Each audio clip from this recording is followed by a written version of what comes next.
हमारे साथ प्रदीप हैं यूपी से। स्वागत है प्रदीप आपका। नमस्कार मैम। नमस्कार।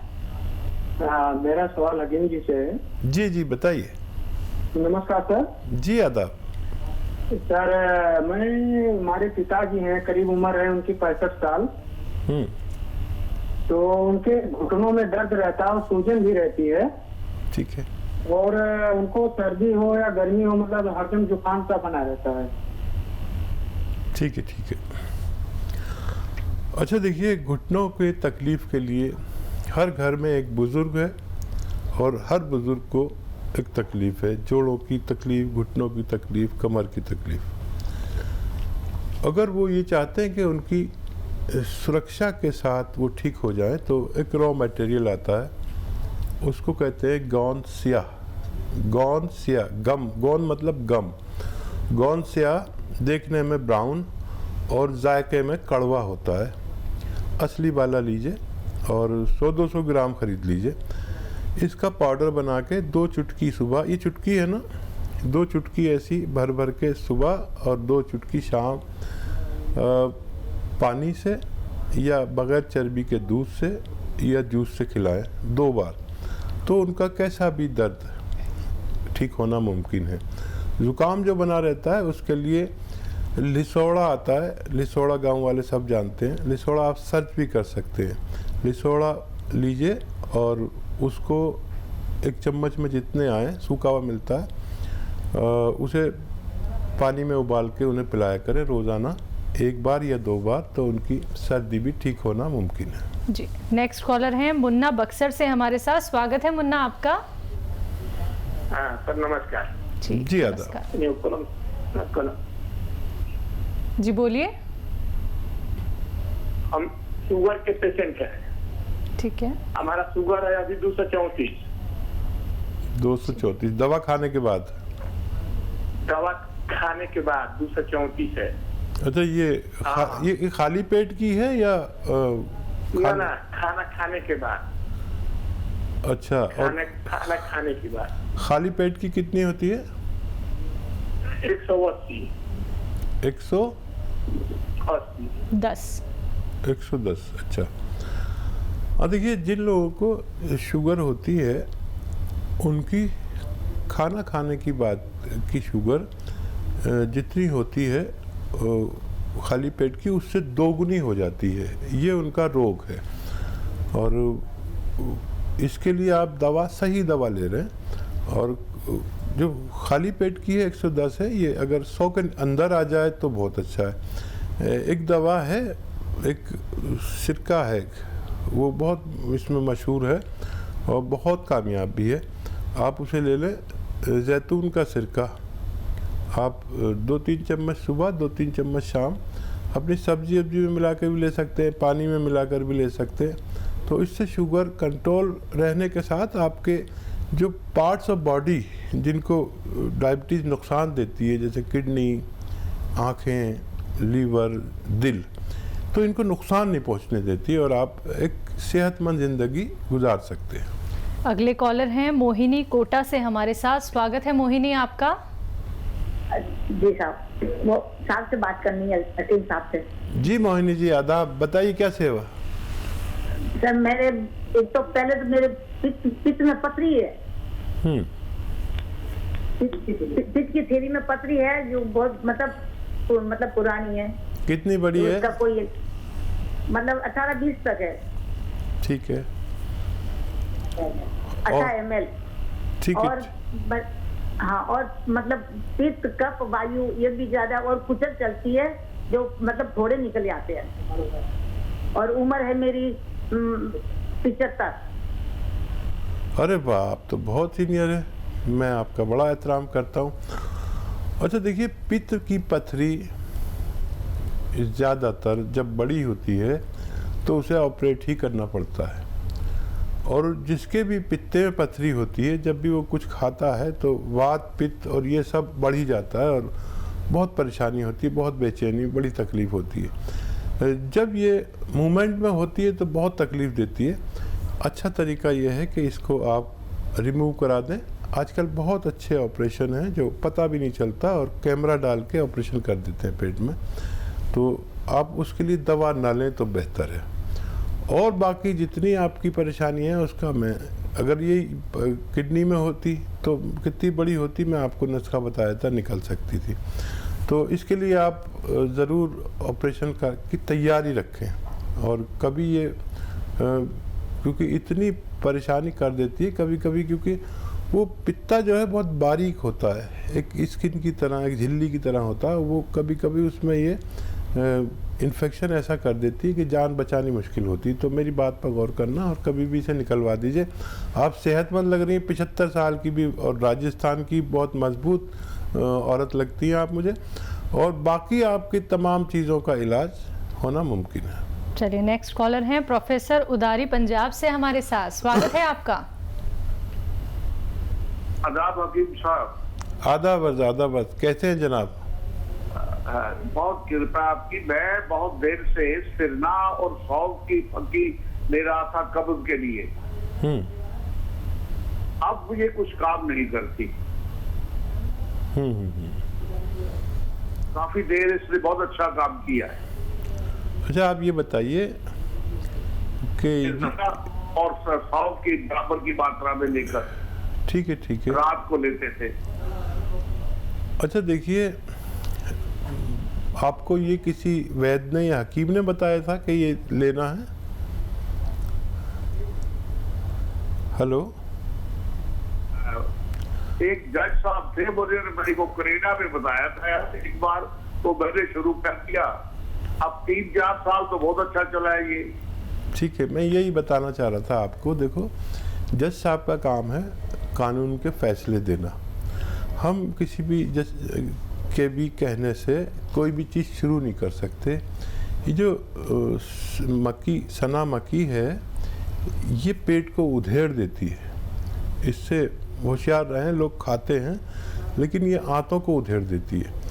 कोई भी कुछ भी बताता है, कोई आके बताता है कि वो त्रिफला लो।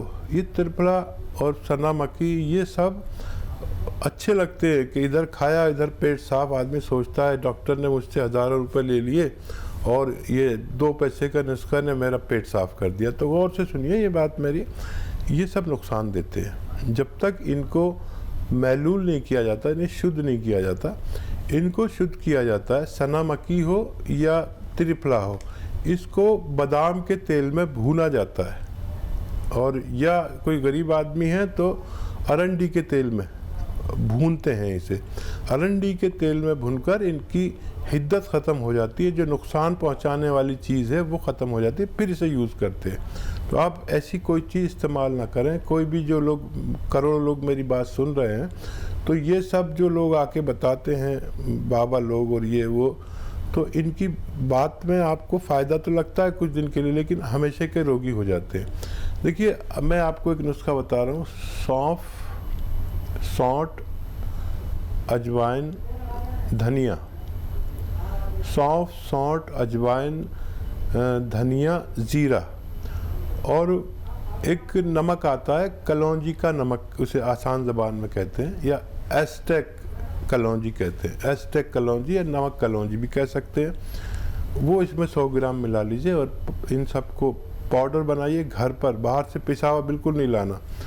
और ये आप 1 चम्मच सुबह 1 चम्मच खाएंगे तो आपको पेट में राहत होगी और आप सेहतमंद ज़िंदगी गुजार सकते हैं। चलिए अगले कॉलर हैं राजकुमार अंबाला से हमारे साथ, स्वागत है आपका। हाँ जी मैडम जी, नमस्कार जी नमस्कार। मेरी शरीर पे ना खुजली होती है, 2-3 साल हो गए, लाल लाल चटाक पड़े रहते हैं। ठीक है। तो देखिए, जिन लोगों को भी चकत्ते से पड़ जाते हैं, बॉडी पर लाल लाल चकत्ते हो जाते हैं, कुछ भी खाते हैं, तो ये एलर्जी है एक तरह की। बहुत आसान इलाज है। देखिए, आसान इसलिए है कि दोनों चीज़ें आपके किचन में हो सकती है। अलसी को लीजिए, आपकी मम्मी हो या पत्नी हो, उनसे कहिए अलसी दे दें, हल्का सा भून के, बहुत हल्का सा भून लीजिए अलसी को और पाउडर बना लीजिए। और 1 चम्मच अलसी और 1 चुटकी या आधा चुटकी सोडा खाने वाला इसमें मिलाकर आप रोज़ खाइए। आधा चुटकी सोडा, 1 चम्मच अलसी का पाउडर, भुना हुआ, हल्का भुना हुआ आप खाएंगे। अगर कुछ दिन या कुछ हफ्ते तो आपकी ये परेशानी ठीक होना मुमकिन है। तो चलिए आपकी परेशानी एकदम ठीक हो जाएगी, क्योंकि अब आपने देसी नुस्खे यहाँ पे जान लिए हैं। दर्शकों, आप लोग कॉपी और पेन लेके ज़रूर बैठिए, क्योंकि एक एक नुस्खा तभी आप लोग समझ पाएंगे। अगर आप लोग कॉपी पेन लेके नहीं बैठते हैं तो आप टीवी से एक वीडियो बना लीजिए या फिर अपने फ़ोन की रिकॉर्डिंग ऑन कर लीजिए, जिससे कि आप लोगों को सहूलियत हो सके, आप लोग जान पाए कि कौन सा देसी नुस्खा आपको अपनाना है। और अब बात होती है अतिया हर्ब्स की, तो मैं आप लोगों को यहाँ पे बताना चाहूँगी, अतिया हर्ब्स के प्रमोटर हैं और रिसर्चर फाउंडर हैं हकीम सुलेमान खान साहब जी, जिसकी 500 से भी ज्यादा फ्रेंचाइजी देश भर में है और ये एक ब्रांडेड कंपनी है। इसी के साथ कुछ और कॉलर जुड़ गए हैं, उनसे बात कर लेते हैं। जी नमस्कार, स्वागत है आपका। रावत जी, स्वागत है आपका। जी मैडम। तेज आवाज में बात कीजिए, आपकी आवाज बहुत कम आ रही है। मैडम मैं ये बोल रहा था कि हमारे यहाँ मदर को थोड़ी तकलीफ है। क्या तकलीफ है? उनको पैर हाथ खूब दर्द करते हैं, कमर दर्द, पैर हाथ दर्द। कमर दर्द है और हाँ, मैं समझ गया। कमर दर्द है। ठीक है। एज बता दीजिए अगर आप मौजूद हैं। वैसे आपकी मम्मी हैं तो 45 प्लस होंगी। आप हैं तो उम्र बता दीजिए, वरना नुस्खा एक ही है और वो है, देखिए एक गोंद आता है जिसे गोंद सियाह कहते हैं, काला गोंद भी कहा जाता है। ये जायके में बहुत कड़वा और साइज में थोड़ा बड़ा बड़ा सा होता है, ब्राउन कलर का होता है, लेकिन गोंद सियाह कहते हैं या काला गोंद कहते हैं। ये ले लीजिए 100-200 ग्राम। और ये अच्छा काम करता है, एक रॉ मटेरियल है। रॉ मटेरियल लेना, पिसावा बिल्कुल मत लेना, कोई भी दे, और असली लेना, नकली भी मिलता है। तो इसको पाउडर बना लीजिए और 2 चुटकी, देखिए ये चुटकी है, 1 चुटकी और एक और चुटकी, 2 चुटकी सुबह नाश्ते के बाद, 2 चुटकी शाम को खिलाना शुरू करें। ये 100-200 ग्राम ख़त्म होने तक गोंद आपकी मम्मी का ठीक होना मुमकिन है। नेक्स्ट कॉलर हैं सुनील, झारखंड से हमारे साथ। स्वागत है सुनील आपका। चलिए, लगता है आपसे संपर्क हमारा टूट गया है। एक बार फिर से आप संपर्क साधने का प्रयास कीजिएगा। नेक्स्ट कॉलर जुड़ गए हैं, शायद एक बार फिर से सुनील हमारे साथ। स्वागत है सुनील आपका। हमारा हम जी जी हम फोन पर लगे हुए हैं मैडम। जी, बोलिए, सवाल कीजिए।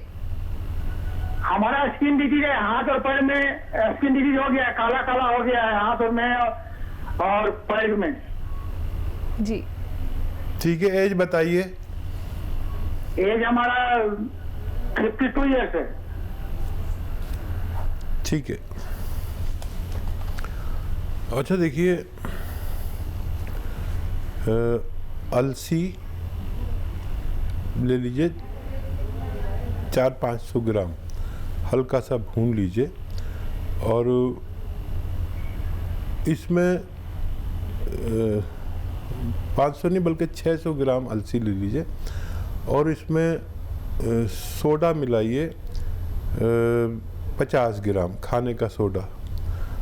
और इसको अलसी को पहले हल्का सा भून लेना और फिर इसमें पीसते समय 50 ग्राम सोडा खाने वाला मिला लीजिए और 100 ग्राम आपको इसमें मिलाना है नमक कलौंजी। कलौंजी का नमक आता है जिसे नमक कलौंजी कहते हैं और इसे ये एस्टेक होता है कलौंजी का एस्टेक। तो ये सब आप मिक्स कर लीजिए और 1 चम्मच सुबह 1 चम्मच शाम, यानी 3-4 ग्राम पानी के साथ 2 बार लिया करिए। एक बार में ही वैसे फ़ायदा शुरू हो जाता है, ज़रूरत पड़े तो 2 बार भी ले सकते हैं खाने के बाद। ये 600-700 ग्राम मटेरियल ख़त्म होते होते आपकी स्किन का ठीक होना मुमकिन है। नेक्स्ट कॉलर हैं अमित, इंदौर से हमारे साथ। स्वागत है अमित आपका। हेलो। हेलो, नमस्ते मैम। नमस्कार। हेलो जी। हकीम साहब को नमस्कार करता हूँ। जी आदाब, मैं आपको करता हूँ। हाँ बताइए। सर, मैं जानना चाह रहा हूँ कि सर मैं 30 साल उम्र है सर हमारी। हेलो। जी जी, मैं सुन रहा हूँ, आप बताइए। मेरे को अभी से बाल सफेद हो रहे हैं सर। ठीक है। हाँ देखिए, अगर नज़ला है तो नज़ले का इलाज करना पड़ेगा, और कोई और अगर आपको हार्मोनल कुछ है तो वो उसका टेस्ट करा लें, वो ठीक करना पड़ेगा। नज़ला रहता है तो नज़ले का इलाज है लिसोड़ा ख़रीद लें, और रोज़ाना 1 चम्मच में इतने लिसोड़े, ये सूखे मिलते आए, वो पानी में उबाल के सुबह निहार में पी लिया करिए। और देखिए 30 साल भी अब उम्र ऐसी हो गई है कि उम्र आधी हो जाती है, क्योंकि हमारे हिंदुस्तान में जो एज का रेशो है वो 60 और 65 है। तो 30 साल में क्या मैं अब 60 साल का हो गया, तो मैं भी अपने आप को ये समझता हूँ कि मैं तो अभी कोई उम्र ही नहीं है। आदमी की ये फितरत है, और कुछ ये बाल आपके रुके रहें, जो हैं वो सलामत रहें, और जो हैं वो सफ़ेद ना हो, इसके लिए नुस्खा बताया।